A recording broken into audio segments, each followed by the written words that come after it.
Bismillahirrahmanirrahim.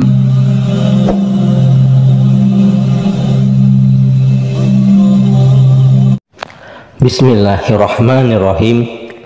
Assalamualaikum warahmatullahi wabarakatuh. Bersyukur kepada Allah dengan mengucapkan alhamdulillah. Bersalawat kepada Rasulullah sallallahu alaihi wasallam dengan mengucapkan Allahumma sholli ala sayyidina Muhammad wa ala ali sayyidina Muhammad. Sahabat channel Cahaya Al-Qud yang mulia dan dicintai Allah, semoga Anda selalu dalam keberkahan, nikmat rezeki dan kesehatan, amin ya rabbal alamin.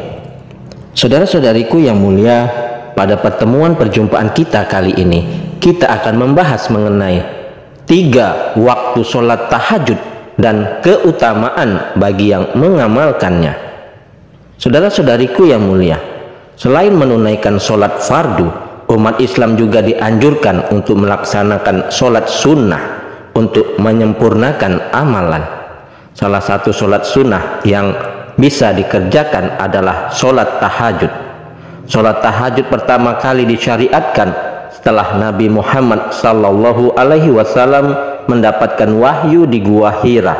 Sholat tahajud adalah sholat sunnah yang dikerjakan pada waktu malam dan dilaksanakan sesudah tidur, meskipun hanya tidur sebentar. Saudara-saudariku yang mulia, anjuran melaksanakan sholat tahajud tercantum dalam surat Al-Isra ayat 79 yang artinya, dan pada sebagian malam hari bersolatlah tahajud kamu sebagai suatu ibadah tambahan bagimu, mudah-mudahan Tuhanmu mengangkatmu ke tempat yang terpuji. Nah, saudara-saudariku yang mulia, agar bisa mendapatkan banyak keutamaan sholat tahajud, umat muslim perlu mengetahui kapan waktu yang terbaik untuk melaksanakannya. Ada 3 waktu sholat tahajud yang dianjurkan seperti yang dijelaskan dalam hadis berikut. Setiap malam Rasulullah sallallahu alaihi wasallam melakukan sholat witir, baik di awal malam, pertengahannya, atau di akhirnya, dan berakhir waktu witir beliau sampai waktu sahur. Hadis riwayat Al-Bukhari dan Muslim. Saudara-saudariku yang mulia, 3 waktu sholat tahajud yaitu yang dianjurkan bagi umat Islam dijelaskan. Yang pertama, sepertiga malam yang pertama. Sholat tahajud dapat dikerjakan pada waktu sepertiga malam pertama. Waktu tersebut terdapat pada rentang setelah sholat isya sampai dengan pukul 10 atau 22 waktu Indonesia Barat. Namun untuk mengerjakan sholat tahajud harus diawali dengan tidur sejenak terlebih dahulu. Yang kedua, sepertiga malam kedua. Sepertiga malam kedua menjadi waktu utama untuk melaksanakan sholat tahajud, yakni setelah pukul 22 sampai pukul 1 dini hari. Inilah waktu di mana sebagian besar orang sulit bangun dari tidurnya untuk mendirikan sholat tahajud. Lalu yang ketiga yaitu sepertiga malam yang ketiga.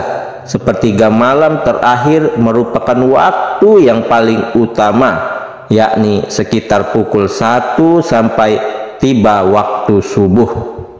Anjuran melaksanakan pada sepertiga malam terakhir didasarkan dari hadis yang diriwayatkan Al-Bukhari dan Muslim dari Abu Hurairah radhiyallahu anhu bahwasanya Rasulullah sallallahu alaihi wasallam bersabda, Rabb kita tabaraka wa ta'ala turun ke langit dunia pada sepertiga malam yang terakhir seraya berfirman, siapa yang berdoa kepadaku maka aku akan jawab doanya. Siapa yang meminta kepadaku maka aku akan kabulkan permintaannya, dan siapa yang memohon ampunan kepadaku maka aku akan ampuni dia. Nah, saudara-saudariku yang mulia, kemudian keutamaan sholat tahajud, keutamaan atau manfaat sholat tahajud. Sholat tahajud mempunyai banyak keutamaan dan manfaat bagi siapapun yang mengamalkannya. Berikut adalah keutamaan dari sholat tahajud, yaitu yang pertama, masuk surga. Sholat tahajud merupakan salah satu amalan yang dapat menghantarkan orang yang rutin mengamalkannya masuk surga. Rasulullah Shallallahu Alaihi Wasallam menjamin siapapun yang rutin melaksanakan sholat sunnah ini akan dilapangkan jalan ke surga. Lalu yang kedua, diangkat derajatnya di surga. Umat Islam yang rutin melaksanakan sholat tahajud akan diangkat derajatnya di surga nanti. Keutamaan ini dijelaskan dalam hadis berikut. Sesungguhnya dalam surga itu terdapat kamar-kamar yang bagian luarnya memperlihatkan sisi-sisi di dalamnya, dan bagian luarnya memperlihatkan sisi-sisi dalamnya. Allah mempersiapkannya bagi yang suka memberi makan fakir miskin, selalu berbicara lembut, melakukan puasa, menyebarkan salam, dan bangun malam kala orang banyak sedang tertidur lelap. Hadis riwayat Ahmad dan At-Tirmizi. Kemudian yang ketiga, berhak mendapatkan rahmat Allah. Allah akan menurunkan rahmatnya kepada orang yang melaksanakan sholat tahajud. Tidak ada sesuatu yang indah di dunia ini selain rahmat Allah yang diberikan kepada hamba yang melaksanakan sholat tahajud. Dalam surat Az-Zariyat ayat 17-18 Allah berfirman, mereka sedikit sekali tidur pada waktu malam, dan di akhir malam mereka memohon ampunan kepada Allah. Kemudian yang keempat, yaitu menghapus dosa dan kesalahan. Sholat malam dapat menghapus dosa-dosa umat kecuali syirik. Dengan melaksanakan sholat malam, dosa-dosa tersebut akan berguguran seperti daun-daun kering yang diterpa angin.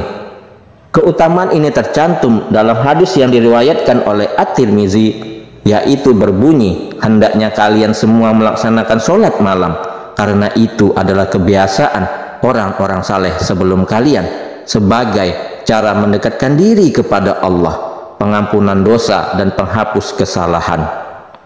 Kemudian keutamaan sholat tahajud yang kelima adalah tampak wajah yang cerah. Allah akan memberikan sinar cerah penuh karisma dan enak dipandang mata kepada wajah orang yang rutin melaksanakan sholat tahajud. Nah, saudara-saudariku yang mulia, yang dirahmati dan tentunya dicintai oleh Allah Subhanahu wa Ta'ala, itulah tadi penjelasan 3 waktu sholat tahajud dan keutamaan bagi yang mengamalkannya. Mudah-mudahan kita dapat melaksanakan sholat tahajud dengan istiqomah. Insya Allah segala kehidupan kita baik di dunia dan kelak di akhirat menjadi berkah dan diangkat derajatnya oleh Allah Subhanahu wa Ta'ala sebaik-baik balasan dari Allah, yaitu surganya Allah Subhanahu wa Ta'ala. Semoga bermanfaat. Yang benar datangnya dari Allah, yang salah adalah kesilafan dari diri saya pribadi. Kepada Allah saya mohon ampun. Subhanakallahumma wa bihamdika asyhadu alla ilaha illa anta astaghfiruka wa atubu ilaihi. Sampai jumpa di video-video berikutnya yang insya Allah selalu membahas hal-hal yang bermanfaat dari dunia sampai akhirat. Wassalamualaikum warahmatullahi wabarakatuh.